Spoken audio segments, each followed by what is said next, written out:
Well,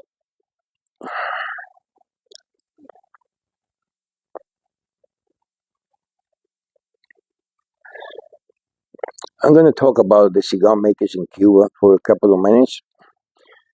In Cuba, they used to make the cigar with a triple cap, okay?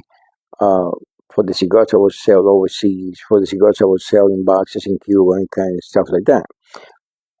Now, the cigar makers had the right, and the factories allowed them to take 3 cigars, 5 cigars, depending on the factory, to take home for them to smoke.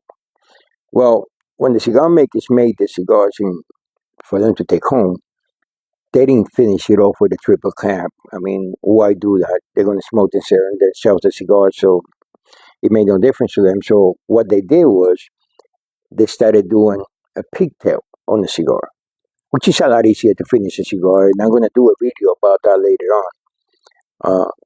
They finished the cigar with a pigtail, and they took it home and they smoked it. They didn't have to make it look fancy, nice for the box, for the presentation on the boxes, and people are going to buy the cigars. They want to see a finished product.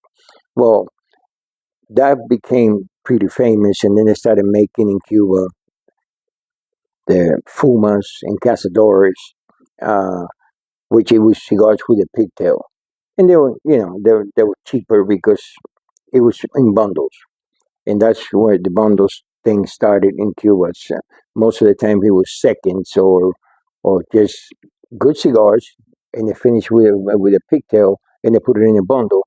It was easier for people to afford that.